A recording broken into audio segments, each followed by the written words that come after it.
તો અમદાવાદમાં મંદિરના પૂજારીએ આપઘાત કર્યો હોવાની ઘટના સામે આવી છે। નરોડાના સંતોષનગરમાં મંદિરના મહંતે આપઘાત કર્યો। મંદિર પરિસરમાં જ પૂજારીએ આપઘાત કર્યો હતો। કોર્પોરેશન, બિલ્ડર અને પોલીસના ત્રાસના આક્ષેપના સાથે જ તેણે પોતાનું જીવન ટૂંકાવ્યું। આવાસ યોજનામાં મંદિર તોડવા માટે ત્રાસ આપ્યાનો ઉલ્લેખ કરવામાં આવી રહ્યો છે, ત્યારે મંદિર તોડવા માટે ધમકાવતા હોવાના પણ આક્ષેપ કરવામાં આવ્યા છે। આ દ્રશ્યો આપ જોઈ રહ્યા છો, જે સુસાઇડ નોટ પણ લખવામાં આવી છે, તેમાં તેનો ઉલ્લેખ કરવામાં આવ્યો છે। મંદિરના પૂજારીએ આપઘાત કરી પોતાનું જીવન ટૂંકાવ્યું છે।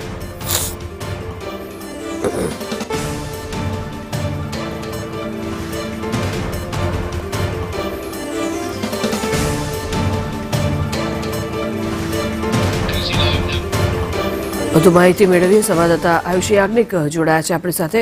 આયુષી, કયા કારણોસર આપઘાત કર્યો છે, શું વિગત?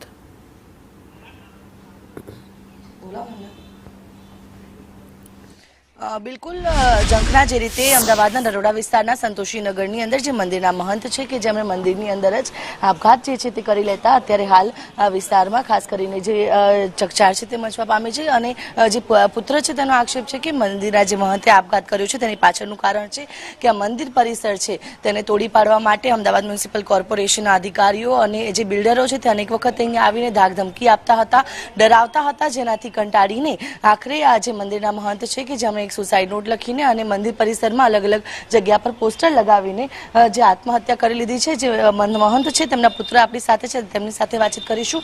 જે તમારા ફાધરે આત્મહત્યા કરી લીધી છે, શું કારણ હતું અને શું કહેવું છે આપને, શું આક્ષેપ છે આપનો? મારા ઘડીએ કોર્પોરેશનના અધિકારીઓ અને બિલ્ડર એમને બહુ છેલ્લા 4 વર્ષથી મારા પપ્પાને ટોર્ચર કરતા હતા, દાગ ધમકી આપતા હતા કે તમારું મંદિર અને અમારા દાદાજીની જે સમાધિ, મારા દાદાજીને અહીંયા જ સમાધિ આપેલી છે, એ સમાધિ તોડી પાડવા માટે અને મંદિર તોડી પાડવા માટે ધાક ધમકીઓ આપતા હતા। શું માંગ છે આપની? અમારી માંગ એ છે કે અમારું આ મંદિર વર્ષો જૂનો, આ સંતોષીનગર અમારા મંદિર ઉપરથી જ નામ પડ્યું છે। 1972 પહેલાંનું અમારું મંદિર છે અને આ મંદિરની આસ્થા લોકો જોડે જોડાયેલી છે અને એ આસ્થાને અમે જાળવી રાખવા જ માંગે છે। આ મંદિર અહીંયાનું અહીંયા જ રહેવું જોઈએ અને મારા પપ્પાએ જે આજે એમનું જીવન ટૂંકાવ્યું છે, તો બસ અમારું એ જ કહેવું છે કે આ મંદિરને કંઈક પણ ના કરે અને આ મંદિર એમનું એમ રહે બસ। અચ્છા, છેલ્લા કોર્પોરેશન વાળા અને બિલ્ડરો છે કે કોઈ પણ અધિકારીઓ ક્યારે અહીંયા આવ્યા હતા અને ક્યારે મંદિર ખાલી કરવા માટે કે કઈ જાણ કરી હતી? સ્ટાર્ટિંગમાં એ લોકો જ્યારે આવ્યા ત્યારે અમને મંદિરને નોટિસ આપી હતી કે અમે તમારો આ સમાધિ પરિસર અને અમારા પેલા આગળના જે 2 મકાન હતા તોડી નાખ્યા હતા, પણ મારા પપ્પાએ એવું કીધું કે ભલે તમે અમારા મકાન તોડી નાખો પણ મંદિરને તમે ના તોડો। મારા પપ્પાનું પહેલેથી જ એક જ હતું આ જ કહેવાનું કે તમે મંદિર ના તોડો, ભલે અમારા મકાન તોડી નાખો, અમારું જેટલું જે દુકાન છે એ બધું તમે તોડી નાખો, મંદિરની પરિસર તમે એમને એમ રહેવા દો। પણ ગઈકાલે કોણ આવ્યું હતું? ગઈકાલે સરદારનગરમાંથી પીઆઈ સાહેબ આવ્યા હતા અને એમની સાથે થોડા એમના જે પોલીસવાળાઓ હતા એમને જનરલી બધાને બોલાવીને અને એવું કીધું કે આ 1 વીક છે તમારી પાસે, પર્સનલી કોઈ અમને નહોતું કીધું પણ જનરલી બધાને બોલાવીને અમારા મંદિરમાં જ મિટિંગ લીધી હતી। મારા પપ્પા બી એ ટાઈમે અહીંયા હાજર હતા, એ લોકોએ ફોટા બી પાડ્યા છે અને એમને એવું કીધું કે તમારા જોડે 1 વીકનો ટાઈમ છે અને તમે તમારી કરી લો જે સુવિધા તમારે કરવાની હોય એવી।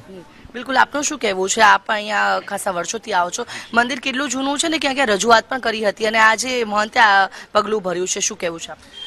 આ 1972 પહેલાંનું મંદિર છે, કારણ કે હું પોતે આવતો થયો લગભગ 72-73માં હું અહીં આવતો હતો, ત્યારે આજે અત્યારે મરણ પામનાર જે મહંત છે એમના પિતાજી અહીંયા આગળ સેવા પૂજા આપતા હતા। અહીંયા આગળ મંદિરમાં ટ્રસ્ટ પણ છે અને મંદિરના સાધુ સંતોનો ઉતારો પણ આ મંદિરમાં થતા હતા અને આ મંદિરની અમારું આસ્થાનું કેન્દ્ર છે। અમે નરોડાવાસીઓ આ મંદિર અમારું આસ્થાનું કેન્દ્ર છે અને વર્ષો જૂનું છે, તો આ મંદિર તૂટી જાય? આ મંદિરને ખાલી કેમ કરવામાં આવતું હતું? અહીંયા આ કોર્પોરેશનને કેમ વારંવાર અહીંયા આવતા હતા? એ એકચ્યુઅલી પાછળ જે સંતોષીનગરના છાપરા જે આવ્યા છે એ વિકર સ્કીમ એટલે ગરીબ આવાસ યોજનામાં આ મંદિર એટલે એ જતા હતા, પણ એ બધા અહીં આવીને કે આ મંદિર પણ એમાં આવે છે ને અમે ખસેડીશું ને, તો અમે એ મ્યુનિસિપલ કોર્પોરેશનમાં રજૂઆત પણ કરી કે 1972માં આ મંદિર હતું અને એના અમે દસ્તાવેજી પુરાવા પણ જમા કરાવેલા છે અને હાલમાં કોર્ટ મેટર ચાલી રહી છે। તેમ છતાં પણ ગઈકાલે પીઆઈ સાહેબ ને બધા આવ્યા હતા, એમણે જનરલ વાત કરી કે આમ બધું તૂટી જશે, તમે ખાલી કરી દો, તમારી પાસે અઠવાડિયાનો સમય છે. અને એ વસ્તુ એમને લાગી આવતા એમણે આ આપઘાતનું કૃત્ય કર્યું છે. બિલકુલ, તો જે રીતે આપઘાત કરતા પહેલા મંદિરના મહંત દ્વારા આ મંદિર પરિસરમાં આ પ્રકારના પોસ્ટર પણ લગાવવામાં આવ્યા હતા, જેમાં તેમણે આ ઉલ્લેખ કર્યો છે કે ગરીબ આવાસ યોજના સારી છે, પરંતુ ગરીબોના ઝૂંપડા તૂટીને પાકા મકાન બનશે, પણ બદલામાં જે થોડા નફા માટે જે આ ભવ્ય મંદિર છે તે તૂટી જશે.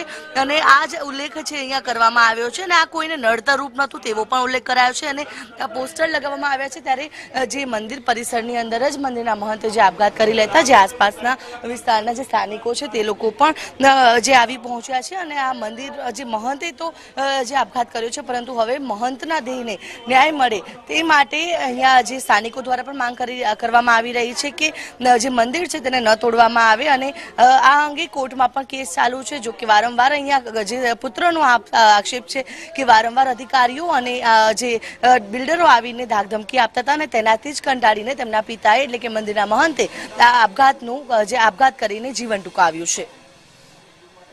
જી, આભાર આયુષે સમગ્ર માહિતી બદલ.